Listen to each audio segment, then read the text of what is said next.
Mr. Jones owned a cotton plantation and many slaves.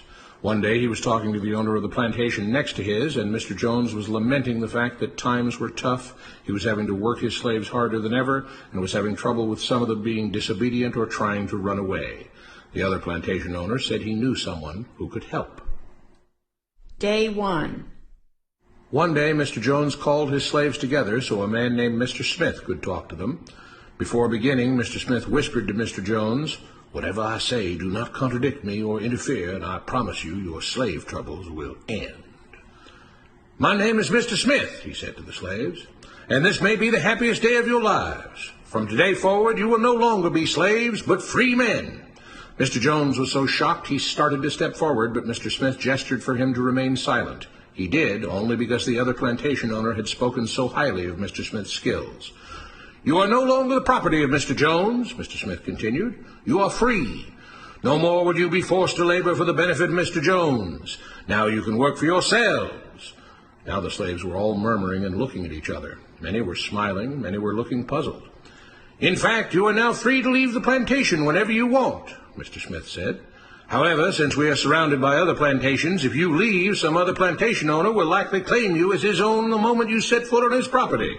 So I urge you not to risk your newfound freedom by doing something so foolish.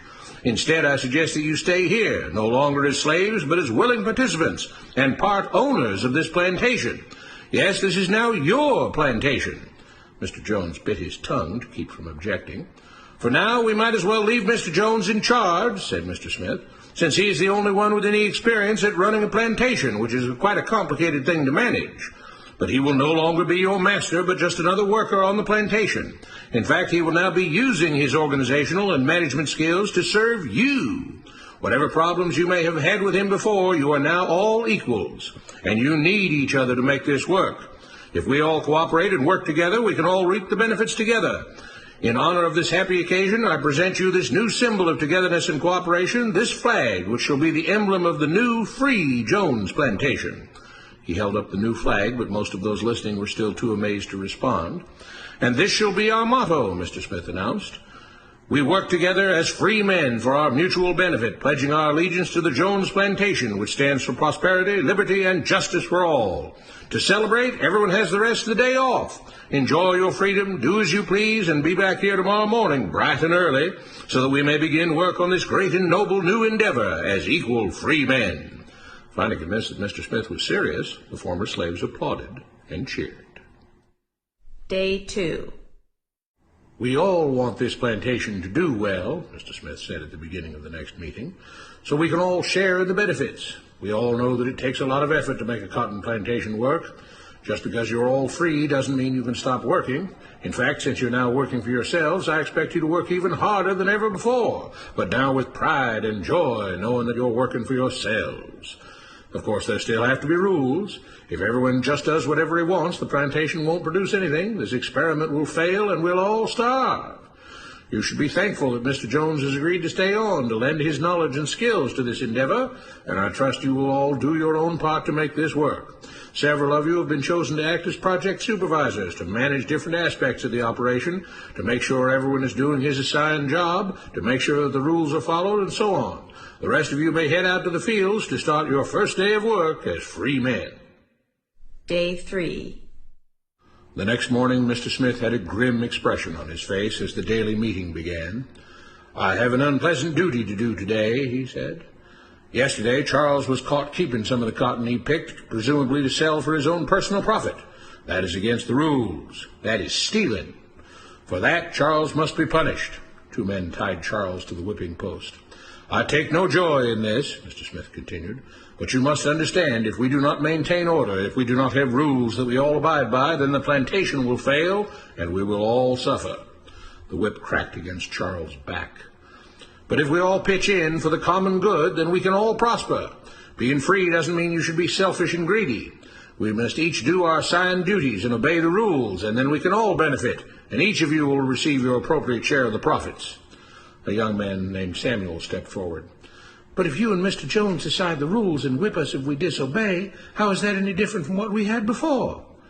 "How can you say that?" Mr. Smith asked. "I'm shocked. You were a slave before, and now you're free.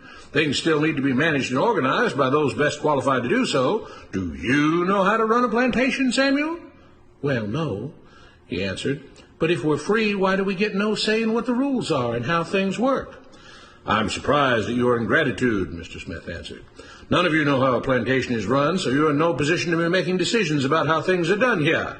You don't seem to appreciate all the things that Mr. Jones provides for you, from protecting you from all the outside threats that you know nothing about, those who would come here, capture and enslave you, if not for Mr. Jones' protection, to making sure that you all have food and housing, tools to work with, that you're cared for when sick and injured, and so on.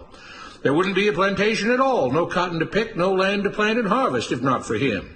You should be grateful that he's made possible the level of comfort you now have. Your lives would be far worse if not for him. Nevertheless, as free and equal participants in this endeavor, from now on at each meeting, any worker may have 2 minutes to ask questions or voice suggestions or complaints. With that, the workers all seemed satisfied and headed out again to the fields to pick the cotton. Day 4. I have a big announcement, Mr. Smith said as the daily meeting began. Mr. Jones' cousin is here, and not just to visit and see how our project is coming along. It has been decided that from now on, you will be deciding who will manage the plantation. Of course, this job can't be done by just anyone, but every 3 months we will have a special meeting at which all the workers will vote on whether we think Mr. Jones should run the plantation or whether we think his cousin, Mr. Johnson, should run the plantation. That means that ultimately you are in charge because you will be deciding which man you want running things on your behalf. If you don't like the way things are being managed, you now have the power to change it. Amazed and pleased, the workers headed out again to the fields to pick the cotton. Days passed, months passed, a year passed, and the plantation continued to operate as before. Sometimes Mr. Jones was in charge, sometimes Mr. Johnson was in charge, but the day-to-day routine stayed exactly the same. The workers worked hard, long hours every day, and still had little to show for it. Every day the meeting would begin with them all reciting the Jones Plantation motto, "We work together as free men for our mutual benefit, pledging our allegiance to the Jones Plantation, which stands for prosperity, liberty, and justice for all."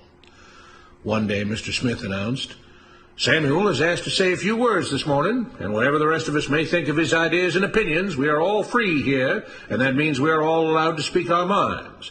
So, Samuel, you have 2 minutes. Begin." Samuel stepped forward, looking scared. "I was excited when all this started," he began, glancing nervously at Mr. Smith and Mr. Jones. "But don't you all see what's happened here? Nothing has changed. We're all still slaves." There were grumbles of disagreement from the crowd. "They tell us what to do and whip us if we don't.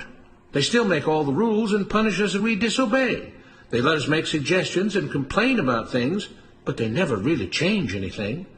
They let us choose between Mr. Jones and Mr. Johnson, but what's the difference? The situation stays the same. We do all of the work and they take as much as they want and decide how much they'll let us keep.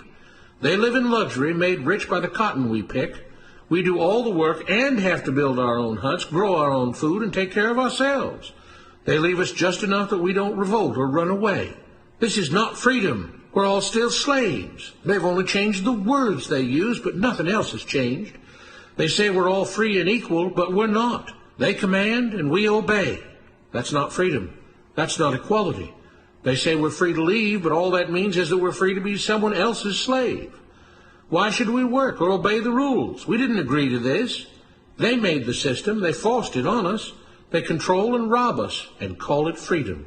They've deceived you into thinking that being able to choose which slave master you'll work for is the same as being free. It's not.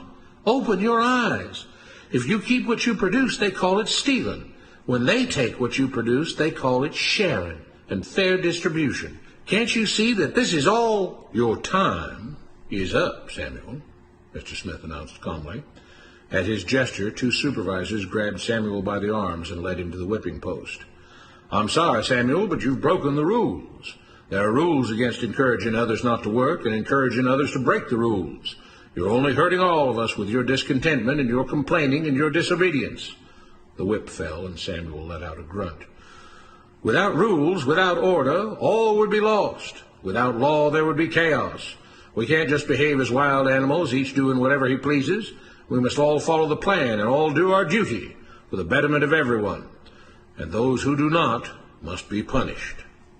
The whip fell again, and blood flowed freely from Samuel's back. Samuel, it is you who are stealing from the others. When you don't do your assigned work, you are making more work for others. When you disobey the rules, it is you who are endangering the future of everyone else here. You are the thief. You are the criminal. You are the one trying to destroy the arrangement that keeps us all safe and prosperous. At every lash of the whip, the other workers cheered louder and louder, some yelling curses at Samuel. Being spoiled and selfish, you complain about everything, talking as if you're oppressed. But you are the one ruining things. You are the one keeping us from being all we could be. It is your greed and your rebelliousness that is hurting all of us. They all play by the rules, Mr. Smith said, gesturing at the others. What makes you think that you don't have to? You think you're above the law? There were loud yells of agreement as the whip fell again. We must maintain order, Mr. Smith proclaimed, to make this plantation great, to make it so that we can all be happy and prosperous. To have the society we want, there have to be rules. We all have to contribute our fair share to this great endeavor, and we cannot tolerate actions and attitudes that seek to undermine the amazing things that together as free men we have achieved and will continue to achieve. Mr. Jones was smiling as he gave Mr. Smith a pat on the back. The crowd was cheering so loudly that none of them had noticed that Samuel had died. What you have been taught about government